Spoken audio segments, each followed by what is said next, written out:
예, 안녕하세요. H채널의 한창훈입니다. 반갑습니다. 2018년도 11월 4일 비트코인 및 암호화폐 시황 방송을 시작하겠습니다. 먼저 어제 이제 제가 댓글을 좀 많이 달라고 이제 여러분들한테 말씀을 드렸잖아요. 그래서 실제로 좀 질문도 많이 해주시고 좋은 의견들도 많이 달아주셨어요. 그래서 다시 한번 이제 감사 말씀 드리고, 그리고 이제 앞으로 제가 이제 보니까 몰랐었는데 이렇게 고정할 수 있는 기능이 있더라고요. 댓글을 고정하면 그 댓글이 이제 맨 위에 고정이 되는데,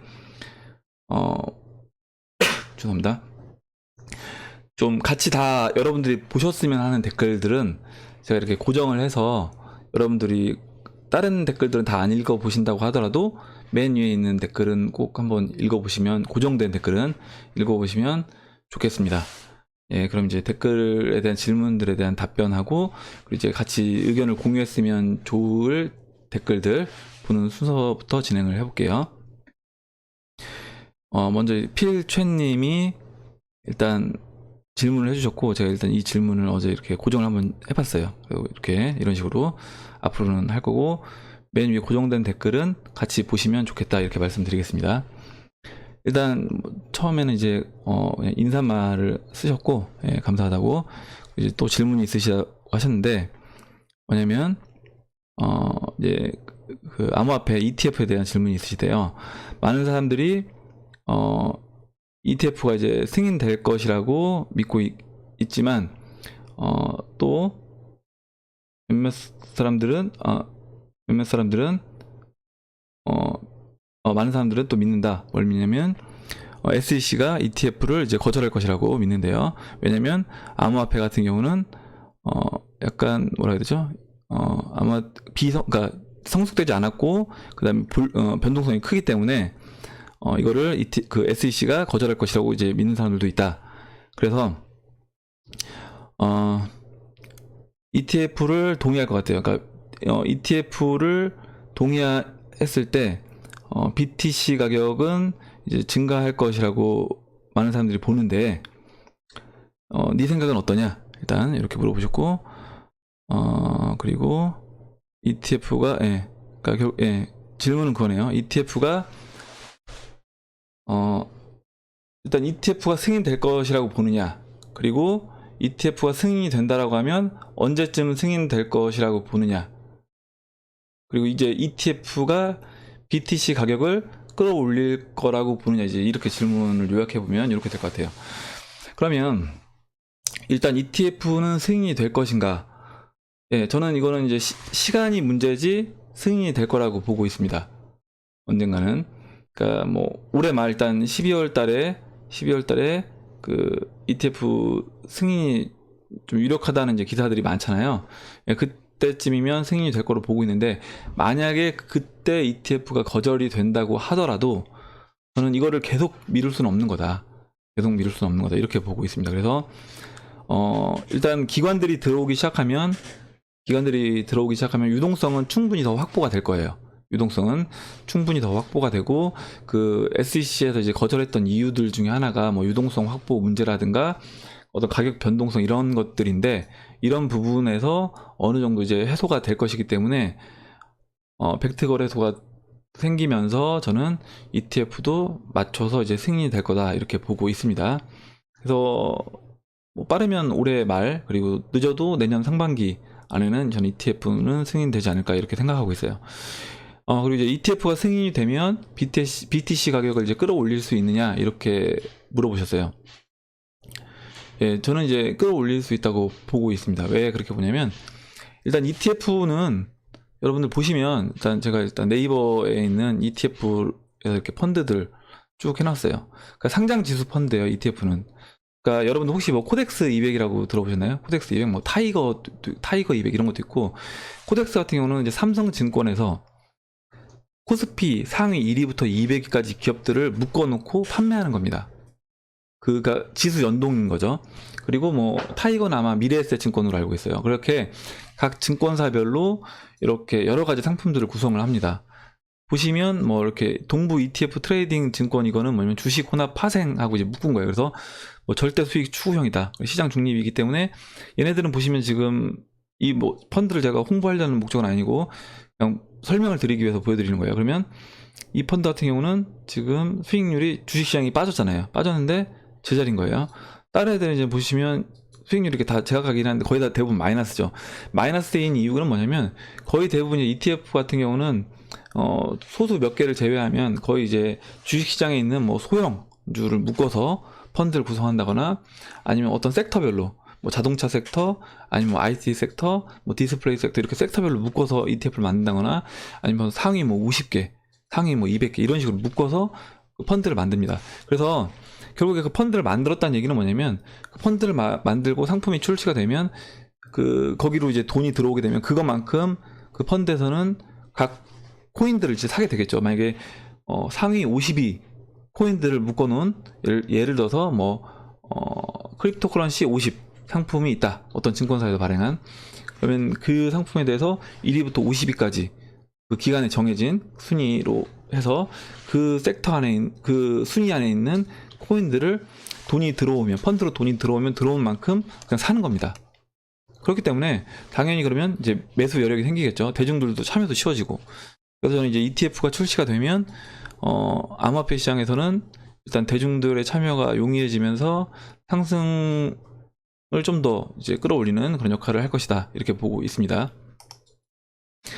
예, 필체님 질문해 주신 거에 이제 답변은 이렇게 하고요. 일단 질문해 주셔서 이제 감사드리고 또 한 가지 제가 또 말씀드릴게요. 일단 최미자12님께서 이제 질문을 해주셨는데 초보라 이제 궁금한 게 많은데 하드포크랑 에어드랍의 차이점과 이제 15일 비트코인 캐시 하드포크가 있다는데 뭐 14일쯤 매도했을 경우 16일쯤 매도했을 경우 어떻게 되느냐 이렇게 물어보셨어요.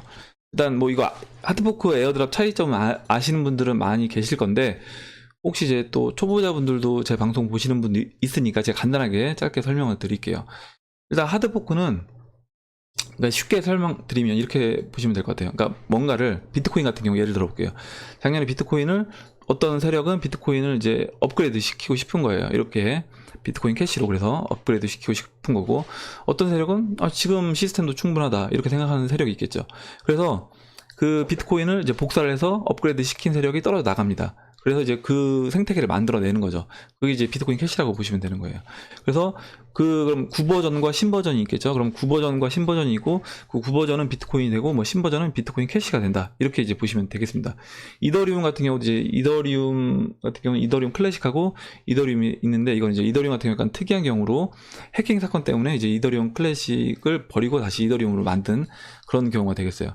그래서 이제 이런 식으로 이제 하드포크는 약간 기존에 어떤 그 쓰고 있는 시스템을 좀 더 업그레이드 하기 위해서 하드포크를 한다. 근데 그 중에서 어떤 의견이 상충됐을 때, 그때 이제 하드포크 돼서 분리가 된다. 이렇게 이제 보시면 되겠습니다. 그러면 지금 이제 하드포크 됐을 때 내가 받으려면 어떻게 되냐? 당연히 그 기준 시간이 있습니다. 기준 날짜와 시간이 정해져 있어요. 그러면 그 기준 날짜와 기준 시간, 거래소에서, 만약 거래소에 코인을 두셨다고 하면 그 시간에 그 비트코인 캐시가 그 거래소에 딱 있어야 됩니다. 그걸 이제 스냅샷이라고 하는데 스냅샷을 찍을 때 그때 비트코인 캐시를 보유하고 있는 분들에 한해서만 그 하드포크 된 뭐 비트코인 캐시 뭐 알파라고 하면 그 비트코인 캐시 알파를 지급을 해주겠죠. 그런데 이제 그렇게 됐을 때는 지급되는 순간 스냅샷이 찍히는 순간 아마 큰 하락이 나올 수 있습니다. 그 부분을 이제 염두를 해 두시고 나는 하락 나와도 어차피 상관없다. 그냥 하드포크 된 거 받겠다라고 하면 두시면 되는 거고 나는 그냥 수익분만 취하고 싶다라고 하면 하드포크 되기 전에 아마 비트코인 캐시 가격이 이제 상승을 할 겁니다. 그럼 상승했을 때 매도를 하시고 수익 이익분을 취하셔도 됩니다. 그건 이제 본인들이 선택하시는 거고 그렇게 하시면 되겠습니다. 이제 에어드랍 같은 경우는 차이점은 뭐냐면 그냥 에어드랍은 이런 거라고 보시면 될 것 같아요. 거래소에서 트론 같은 경우는 예전에 거래소에서 계정만 있어도 트론을 막 줬어요. 500개씩. 이런 식으로 그냥 뿌리는 겁니다. 뿌리는 거고 아니면 뭐 이더리움을 갖고 있는 사람들한테 이더리움 뎁 개발자가 자기네 어떤 뎁을 홍보하기 위해서 이더리움 보유자들한테 그냥 뿌리는 거, 이오스 보유자들한테 뭐 뿌리는 거, 네오 보유자들한테 뭐 뿌리는 이런 식으로 뎁들 코인들을 이런 것들을 이제 에어드랍이라고 이제 표현을 합니다. 예, 이렇게 되고 그 다음에 이제 DY 리님이 또 질문을 해주셨어요. 뭐냐면 플랫폼 코인이 이제 비중이 좀 높으시대요. 그래서 시총 상위권을 유지하는 대부분 이제 코인들이 플랫폼 코인인데, 플랫폼 코인에 대해서 어떻게 생각하느냐, 그리고 블록체인을 이용한 글로벌 기업이 되는 것 하나와 인수합병으로 대기업이 흡수되는 것 두 가지다. 개인적으로는 하스켈을 이용하고 하스켈 여러 가지 가상머신으로 코딩이 가능한 카르다노를 좋게 봐서 가장 많이 보유하고 계시대요. 그리고 이제 작업 증명이나 지분 증명을 하는 대형 플랫폼 코인의 미래는 어떨까요? 이렇게 질문을 해주셨고, 대기업이 이제 블록체인 시장에 진입하는 단계에 있는 시기인데 시간이 조금 걸리더라도 자체 개발을 선호할까요? 아니면 인수합병을 선호할까요? 이렇게 이제 물어봐 주셨습니다. 일단 이 부분의 플랫폼 코인에 대해서 제 생각은, 그 예전 우리 인터넷 그 버블 때, 닷컴 버블일 때, 그때 한번 생각해 보시면 그때도 마찬가지로 이런 어떤 플랫폼 역할을 하는 그런 사이트들이 많았습니다. 예를 들어서 지금 현재 이제 구글과 같은, 구글, 뭐 네이버, 다음, 그때 초기엔 네이버도 없었어요. 그때는 오히려 뭐 라이코스, 엠파스인가? 예, 엠파스 있었고, 그리고 또 일단 야후가 그때는 거의 뭐 전 세계를 이제 장악을 했었는데, 실제 지금은 안 그렇잖아요. 그러니까 뭐냐면, 저는 이제 플랫폼 코인은 거의 이제 살아남게 되면 한두 개가 1, 2위 정도만이 거의 그 전 세계를 장악할 것이다. 뭐 물론 각 국가별로 달라질 수 있습니다. 우리나라는 뭐 네이버 다음이 어느 정도 시장을 그래도 장악했었고, 그 시간이 그래도 꽤 지났죠. 요즘에는 이제 구글이 유튜브를 내세워서 시장을 확대를 하고 있지만, 거의 네이버와 다음 같은 경우가 이제 우리나라를 꽉 잡았었습니다. 그리고 이제 구글이 이제 미국하고 전 나머지 세계들을 이제 장악을 했었고, 중국은 또 중국 나름대로 있는 거고요. 이렇게 되는데, 그러니까 상위 1, 2위가 이제 시장을 장악할 것이고, 앞으로는 저는 이제 이런 전 세계적으로 이런 장벽이, 국가별 장벽이 좀 허물어지는 것으로 이제 저는 예측을 하고 있어요. 그래서 이제까지는 각 국가별 어떤 플랫폼 이런들이 1, 2위가 살아남았지만, 앞으로는 그것도 이제 쉽지 않을 수 있다. 그러면 결국에 전 세계를 장악하는 1, 2위가 다 시장을 먹을 수 있는 이런 상황이 될 거라고 보고 있습니다. 그래서 어떻게 보면 그 플랫폼 코인 대표적인 게 뭐 이더리움, 이오스, 또 뭐 있죠? 뭐 중국 코인으로 이제 뭐 네오라든가 뭐 퀀텀이라든가 이렇게 있습니다. 근데 저는 이런 플랫폼 코인은, 그러니까 리스크가, 그러니까 1등 하면 대박인데 1등 못하면 굉장히 리스크가 큰 것으로 저는 이제 보고 있어요. 그래서 오히려 뭐가 더 저는 안전하다고 보냐면, 비트코인이라든가 비트코인 캐시, 아니면 뭐 리플, 이렇게 대시, 이런 식으로 그냥 뭐 이런 플랫폼 역할을 하는 게 아니라 그냥 어떤 지불 결제 관련된 역할만 하는 이런 코인들이 오히려 좀 더, 뭐 스텔라도 될 수 있겠고요, 좀 더 이제 안전할 수도 있다. 저는 이제 이렇게 보고 있습니다. 그런 부분에서 제 개인적인 생각이에요, 이 부분은. 왜냐면 이제 플랫폼 코인 같은 경우는 아까 말씀드렸다시피 이제 그 많은 플랫폼 코인 중에 어떤 게 1, 2등 할지 사실 장담을 못 하기 때문에, 그 부분에 대해서 완전히 내가 이거는 무조건 얘가 1, 2등 안에 들 거라고 확신을 한다고 하면 상관없겠지만, 그렇지 않다고 하면 조심하셔야 되고, 일단은 이제 그나마 가장 지금 플랫폼 코인 중에서 이제 대표적인 건 이제 이더리움이기 때문에 이더리움이 안전하지 않을까. 그 다음으로 뭐 이오스가 될 수 있겠고요. 그렇게 이제 보고 있습니다. 그리고 이제 하스켈을 이용해서 이제 에이다를 좀 많이 갖고 계시다고 하는 것 같은데, 일단 이렇게 뭐 그 사용하는 언어 자체는 다 달라요. 뭐 퀀텀도 그 사용 언어가 다 다르고, 뭐 네오 같은 경우는 이제 뭐 C 언어 사용하고, 이제 그 각 플랫폼 코인별로 그 개발자들 어떤 편의성을 위해서 사용 언어가 다 다릅니다. 그래서 사실 저는 그 개발 쪽 분야는 제가 이제 깊이가 좀 없기 때문에, 그 부분에 대해서는 이게 더 유리하다, 이 언어로 개발하는 게 더 유리하다, 뭐 이 언어가 더 유리하다, 이 부분은 저는 이제 사실 말씀드리기에는 좀 조심스럽습니다. 제가 이제 그쪽 분야는 잘 몰라서. 예, 오히려 저는 이제 그런 개발 언어보다도 얼마나 누가 저변을 더 확대하고 그 네트워크를 확대하고 유저를 많이 확보하느냐, 뎁들을 많이 확보하고 그 킬러 뎁이 나오느냐, 이제 이 부분이 더 중요하다고 봅니다. 왜냐면 킬러 뎁이 나와서 그쪽 시장이 확대가 되면 당연히 그 언어가 어려워도 그 언어를 배워서라도 개발자분들은 뛰어들 거예요. 왜냐면 그 시장이 훨씬 크니까. 그렇기 때문에 저는 이제 그런 식으로 이제 생각을 하고 있습니다. 그리고 이제 인수합병하고 마지막 질문이 이제 인수합병하고 자체 개발 어떻게 되느냐. 대기업들이 이제 선택을 하겠죠. 물론 대기업들이 자기네들이 아무리 자본이 있고 자기네들이 우수한 인력이 있다라고 하더라도 그런 개발하는 게 모두 성공하진 않습니다. 뭐 삼성이 사실 뭐 돈이 없어서 뭐 네이버나 다음 아니면 구글 같은 거 그때 못했겠어요? 그런 게 아니라 실제 초기에 시장을 장악하고 유저를 빨리 확보한 그런 회사들이 성장을 해 나가기 때문에 오히려 대기업들도 그냥 큰 돈을 주고도 그냥 그런 회사를 사버리는 거죠. 자신들이 새로 개발 안 하고. 구글이 유튜브를 이제 어떤 시장에서 사서 다시 그걸 이제 끌어올렸던 것처럼 구글도 분명히 이제 엔지니어들 있고 개발자들 있기 때문에 자체적으로 유튜브 같은 거 만들 수 있었겠죠. 하지만 그렇게 하지 않고 그냥 사는 겁니다. 사서 그 시장을 키우는 거죠. 그런 식으로 이제 저는 될 거라고 보고 있어요. 그래서 아마 이제 자체 개발 쪽보다는 기존의 이제 회사들을 좀 인수합병하는 식으로 하지 않을까 이렇게 생각을 합니다. 왜냐면 요즘에는 이제 급변하는 시대다 보니까 시간이 굉장히 중요하고 그 6개월이라는 시간 동안 돈을 투입해서 아무리 자본을 쓴다고 하더라도 그만한 유저라든가 네트워크를 확보하는 게 오히려 대기업 입장에서는 더 리스크가 될 수도 있다고 이제 판단할 수 있을 것 같아요. 네, 그리고 또 이제 마지막 질문이 될 것 같은데요. 일단 토니팡님이 질문해 주신 거는 일단 리플 차트를 보면서 설명을 드리겠습니다. 리플에 대해서 이제 여쭤보셨는데 마지막으로 이제 좀 의견 어떤 내용을 정리해 주셔서 그 크리에이티브 YG님이 내용 정리해 주신 부분을 같이 보는 게 좋을 것 같아서 한번 읽어보겠습니다. 일단 H님 방송을 보면서 확실해진 점은 첫째, 비트를 보유해서 비트 대비 저점인 메이저 알트로 타이밍상 바꾼다. 둘째, 메이저 알트가 내가 원하는 지점에 도달하면 다시 비트로 바꾸고 조정을 기다린다. 셋째, 늘어난 비트로 상승 하락에 따라 보유 또는 원화 테더로 옮겨 관망한다.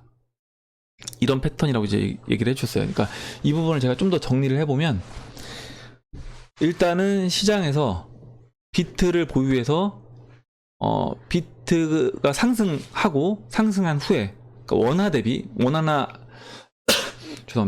원화나 달러로 비트코인이 충분히 상승한 후에 그때 비트코인을 비트 대비 저점인 알트코인으로 바꾸는 겁니다. 바꿔주고 그 알트코인이 다시 상승했을 때는 일부는 비트로 바꾸고 이때 중요한 거는 일부는 원화나 달러로 바꾸는 겁니다. 바로. 그래서 알트가 여러분들이 이제 만약에 뭐 상승을 충분히 했다. 그러면 원하는 비트코인 가격으로 상승했다고 하면 사토시 가격으로 그럼 그때 그 알트코인들은 적어도 제 생각에는 반 이상은 이제 현금화하는 겁니다. 원화나 달러로 바꿔주시고 반에서 3분의 1 정도는 이제 비트로 바꿔주시고 이렇게 해주시면 되겠다. 예, 이 부분을 이제 다시 한번 말씀을 드리려고 제가 한번 설명을 드렸고요. 예, 이렇게 질문을 많이 해주시고 또 이렇게 의견도 정리를 해주시니까 여러분들하고 이제 공유할 수 있는 부분이 많아져서 또 저도 또 다시 한번 체크를 하고 또 제가 잘못된 생각하고 있는 부분들은 또 정리를 하는 시간을 갖게 되니까 좋은 것 같아요. 그래서 다시 한번 이제 여러분들한테 말씀 부탁드리는 건 뭐냐면, 그러니까 저도 성장하고 이제 여러분들도 성장하기 위해서 여러분들이 생각하고 고수분 뭐 좀 이렇게 저보다 훨씬 지식이 많은 분들도 보실 수 있다고 하면 그런 분들도 이제 여러분들 의견을 달아주시면 그런 의견들을 이제 구독자분들하고 같이 공유하는 그런 시간으로 했으면 좋겠습니다. 예, 댓글 달아주신 분들한테 다시 한번 이제 감사 말씀 드리겠습니다. 그리고 차트를 볼게요. 비트코인은 사실 뭐 큰 변동은 없습니다. 큰 변동은 없고, 제가 이제 시간을 좀 댓글 설명에서 많이 잡아먹어서 일단 비트코인은 그냥 간단하게 볼게요. 이 삼각 수렴에서 지금 이 빨간색 라인 눌러주다가 지금 보시면 이 저점과 이 8월 14일 저점과 지금 이 10월 12일 저점을 잇는 이 라인에서 잠깐 이 라인까지 이탈을 했다가 이 라인에서 지금 지지받으면서 올라가고 있습니다. 그래서 여기에서 이제 지지를 받는다고 하면 저는 이제 상승으로 돌아간다고 하면 지금 15일 이평선과 지금 50일 이평선이 데드크로스가 난 상황인데 이제 이걸 돌려 세워주는 작업을 할 것으로 보고 있어요. 비트코인은 이렇게 간단하게 보고 넘어갈게요. 예, 그러니까 비트코인은 나쁜 흐름은 아닙니다. 그리고 이제 리플을 좀 더 이제 설명을 해드리려고 하고, 리플하고 비트코인 캐시를 좀 더 이제 설명을 해드리려고 합니다. 일단 리플 같은 경우는 일봉 먼저 볼게요. 일봉을 보시면 이때 이제 15일 평선이 깨지면서 이제 장기간 하락이 나오고, 한 차례 하락이 나온 후에 50일선에서 반등이 나오고 상승하다가 이제 지금 15일선을 만나면서 떨어지는 15일선에서 이제 15일선을 옆으로 눕혀놓은 상황에서 이제 횡보를 하고 있습니다. 횡보를 하고 있는데, 보시면 지금 이 15일 평선과 50일 평선, 51일 평선은 올라오고 있고 15일 평선이 좀 횡보하면서 데드 크로스가 났어요. 근데 이제 이거는 데드 크로스긴 하지만 그렇게 나쁜 건 아닙니다. 왜냐면 15일 평선이 떨어지고 있는 15일 평선이 아니라 이제 횡보를 하고 있기 때문에, 15일 평선은 이제 단기 평선이잖아요. 그래서 이 빨간색 15일 평선은 여기서 만약에 리플이 올라가 준다고 하면 바로 돌려 세울 수 있는 겁니다. 그 아까 이제 토니팡님이 질문해 주신 건 뭐냐면, 리플이 300원까지 떨어질 수도 있다고 하는데 전문가가 떨어질 수 있느냐 이렇게 저한테 질문을 해주셨어요. 뭐 그 부분에 대해서 제가 절대 떨어지지 않는다 이렇게는 말씀 못 드리는 겁니다. 왜냐면 당연히 시장은 여러 가지 이제 경우가 있을 수 있고, 당연히 그 가격까지 올 수도 있겠죠. 어떻게 하면 올 수 있느냐? 비트코인 가격이 떨어진다라고 하면, 비트코인 가격이 떨어지면 리플 가격이 여기서 횡보를 해도 리플도 원화 기준으로는 떨어지게 되는 겁니다. 비트코인 가격이 예를 들어서 단기 충격으로 떨어지게 되면 리플 가격도 마찬가지로 떨어진다. 근데 저는 이제 지금 시장을, 비트코인은 상방으로 이미 돌파가 됐다고 말씀드렸잖아요. 그래서 이제 눌러준다고 하더라도 어느 정도에서 그 추세선을 따라서 지금 눌러주고 있기 때문에, 지켜줄 자리를 지켜주면서 눌러주고 있기 때문에 저는 긍정적으로 보고 있어요. 그래서 비트코인 지금 현재 가격을 깨지 않는다고 하면 리플이 300원까지 오는 거는 쉽지 않아 보인다. 저는 쉽지 않아 보인다. 뭐 불가능은 없겠지만 가능성으로 얘기하면 확률적으로는 굉장히 희박하다, 이렇게 말씀을 드리겠습니다. 그래서 이제 만약에 그 리플의 저점을 예상을 한다라고 하면, 일단 이 비트 차트에서 지금 지난번 말씀드렸던 이 고점과 이 고점, 그래서 이때가 이제, 그러니까 1비트당 제가 그때 계산했을 때 한 16,500개 정도 됐던 것 같아요. 그 정도 가격에서 만약에 가격이 됐을 때 비트코인을 리플로 교체를 할 거라고 이제 말씀을 드렸고, 이 당시 한번 터치를 했었습니다. 이제 분할로 이제 하려고 했던 거고, 그럼 이 가격이 내려온다고 하면 어떻게 내려올 수 있느냐? 비트코인이 혼자 이제 비트코인이 올라가기 시작한다고 하면 리플이 이제 눌러줄 수 있는 거겠죠. 근데 그렇지 않고 리플도 만약에 같이 상승을 해준다고 하면 원화 가격이나 달러 가격은 상승을 할 겁니다. 예, 원화 가격이나 달러 가격은 리플도 같이 비트코인 따라서 상승을 할 거다. 예. 그래서 현재 물론 지금 이제 50일선이 이탈된 상황이긴 하지만 그렇게 이제 걱정할 부분은 아니다.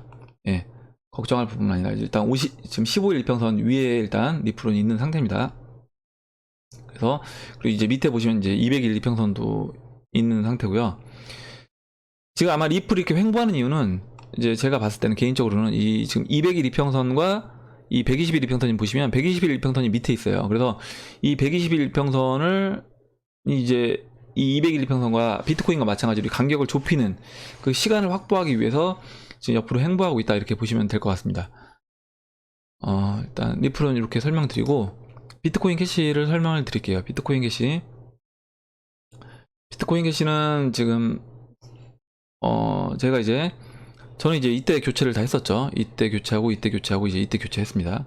이때 교체했었고 세 번에 나눠서 교체를 했고, 이때는 이제 매도를 안 했어요. 매도 안 했습니다. 왜냐면 물론 이때 매도하고 다시 했으면 훨씬 좋았겠죠. 근데 이제 그렇게 하다 보면 실제 큰 상승을 먹지 못하기 때문에 매도를 안 했습니다.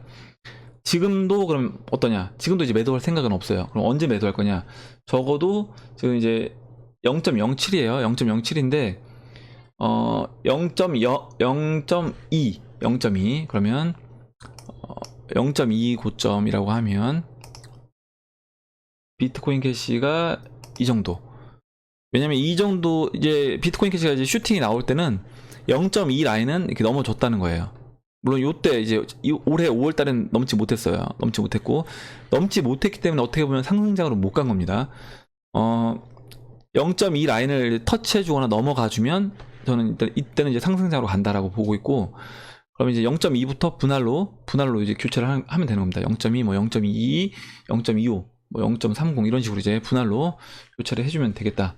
이제 말씀을 드리겠습니다. 그래서 일단 지금은 그냥 비트코인에서 비트코인 캐시로 바꾸는 부분은 계속 홀딩을 저는 하고 있습니다.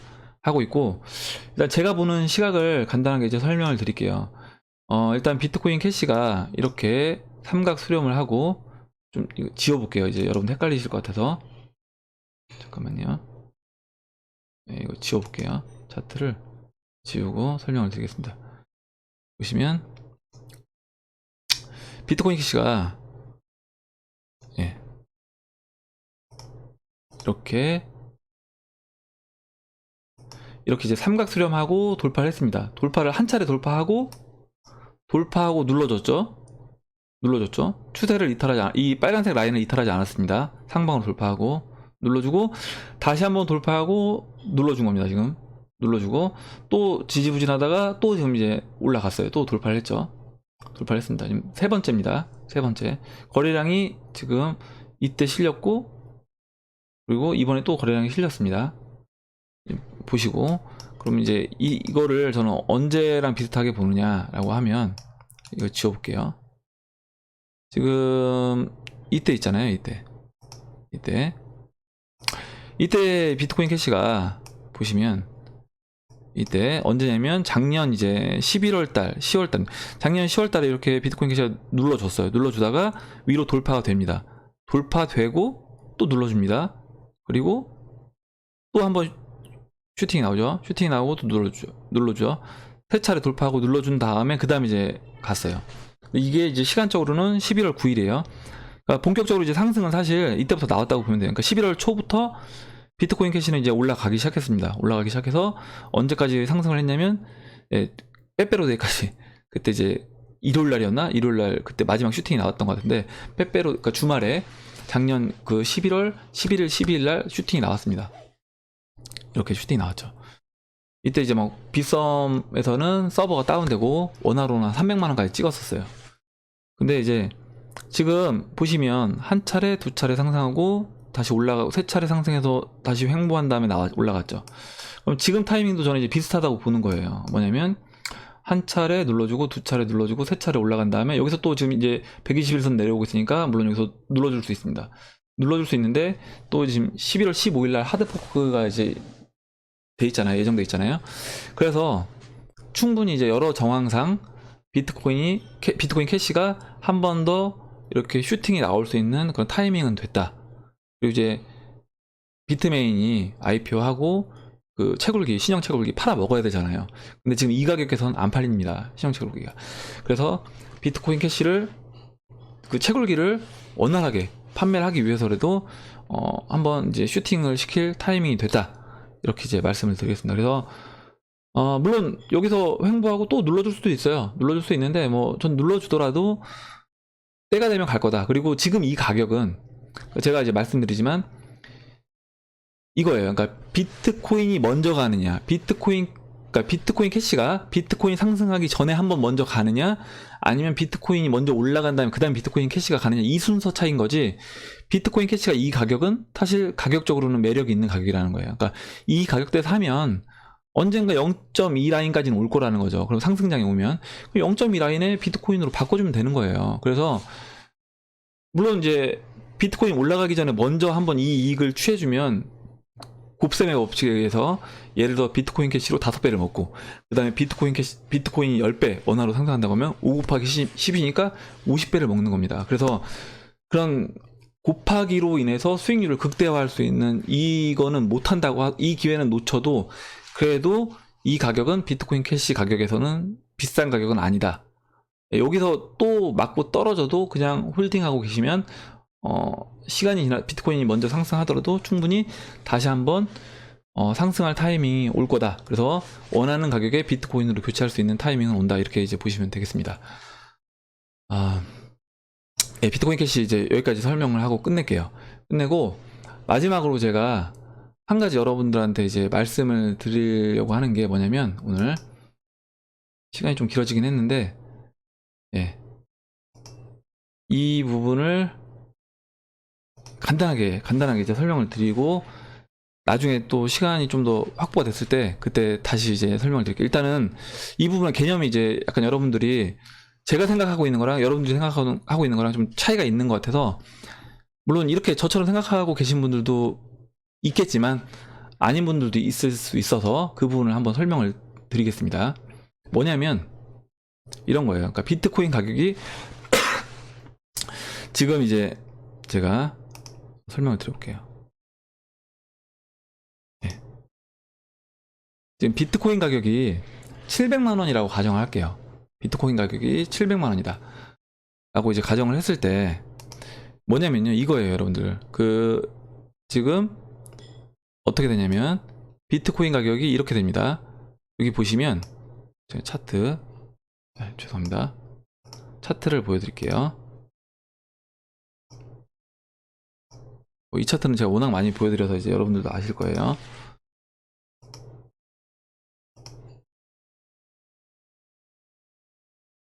예, 비트코인 차트입니다. 주봉이고 로그가 적용이 됐어요. 이렇게 상승을 했잖아요. 근데 이렇게 상승한 게 비트코인의 가치가 오른 거냐, 아니면 비트코인이 이렇게 올라간 거냐라고 이제 생각하실 수 있잖아요. 물론 올라간 것도 있습니다. 비트코인은 이제 희소성이 있으니까, 그리고 이제 채굴 하는데 돈이 드니까 그만큼. 보시면 이 차트는 어떤 차트냐면 BTC USD예요. 그러니까 USD 분의 BTC입니다. 무슨 얘기냐면 이거를 제가, 그러니까 USD 분의 BTC예요. 예, 이렇게 되는 겁니다. 그러면 지금 이제 예를 들어서 1달러가 6,370달러잖아요. 6,370달러입니다. 이렇게 됐죠. 이렇게 됐습니다. 그러면 비트코인 가격이 상승하는 것은 비트코인 가격이 상승할 수도 있는 거고요. 이 분모에 있는 이 1달러의 가치가 떨어지는 거일 수도 있다는 겁니다. 그러니까 이 가격이, 이 여러분들 차트가 이렇게 올라가는 건요, 차트가 올라가는 건, 이게 상승하는 게 이 분자에 있는 비트코인 가격이 상승해서 올라가는 것도 있지만요, 이 달러가 가치가 하락해서 이 USD 분의 BTC가 이 전체 가격이 상승하는 이 전체 가격이 상승하는 게 될 수도 있다는 겁니다. 그 얘기는 무슨 얘기냐면, 저는 솔직히 비트코인이 뭐 채굴 원가 올라가고 이런 걸로 인해서 상승하는 것도 있지만 달러 가치가 지금 급격히 떨어지는 거예요. 달러가 너무 많이 풀렸다고 제가 말씀드리잖아요. 달러가 금융위기 이후에 2008년도 이후에 너무 많이 풀렸습니다. 너무 많이 풀렸기 때문에 지금 보시면 이게 이제 달러 발행인데, 보시면 2008년도 금융위기 이후에 이제 양적 완화를 세 차례 합니다. 세 차례 하면서 이렇게 달러 양이 거의 미국 역사상 풀렸던 달러 양의 거의 몇 배냐면, 지금 이때는 800에 가까운데 4천이니까 거의 5배 가까이 풀린 거예요. 5배. 5배 가까이 200년 동안 풀렸던 양의 5배를 풀어버린 겁니다. 10년 사이에. 그러니까 이 가치는 급락할 수밖에 없는 거예요. 그래서 지금 보시면 제가 그림 하나를 보여드릴게요. 이게 뭐냐면 로마의 데나리온과 미국 달러의 가치 하락 추이입니다. 로마의 화폐가 200년 동안 이렇게 95% 하락을 했어요. 그리고 이제 로마가 멸망을 했죠. 미국의 달러가 100년 동안 지금 95% 하락했습니다. 근데 이 95% 하락하는 게 결국 여기서 다시 반등해서 가치가 올라갈 거다, 이렇게 보지 않습니다. 달러 더 풀었잖아요, 오히려 10년 동안. 그렇기 때문에 거의 0으로 이제 수렴할 거예요. 0으로. 이제 5%밖에 남지 않은 가치가 0으로 수렴한다는 거예요. 그러면 아까 제가 이제 보여드렸던 그림에서 이 1달러가 0으로 수렴한다는 겁니다. 우리 극한 배워보셨잖아요, 고등학교 때. 리미트에서 0으로 보내는 거예요, 달러를 0으로 보내버리면 어떻게 되겠어요? 당연히 이 분모가 가치가 0으로 간다고 하면 이거는 미친듯이 올라가겠죠. 예. 하이퍼 인플레이션 오는 이유가 사실 그런 겁니다. 그러니까 뭐냐면, 제가 베네수엘라 차트를 이제 보여드리려고 했던 것도 사실 그거예요. 보시면 여러분들, 베네수엘라가 지금 이게 로그 적용 안 된 거고요. 로그 적용이 된 겁니다. 지금 여기 평평하게 보이잖아요. 이게 상승한 겁니다. 상승한 건데 이때 너무 많이 올라서 이렇게 평평하게 보이는 거예요. 로고를 적용해서 보면 그나마 좀 이제 상승하는 게 보이죠. 예, 보입니다. 이렇게. 이것도 뭐냐면요. 지금 USD 볼리바르예요. 그러면 볼리바르 분의 USD잖아요. 그러면 달러 가치가 여러분들 상승했어요? 아니죠. 볼리바르 가치가 떨어진 겁니다. 이것도 마찬가지로 볼리바르 가치가 0으로 급격하게 수렴하니까 이렇게 미친 듯이 막 몇십만 배 상승이 나오는 거예요. 24만 8,520이잖아요.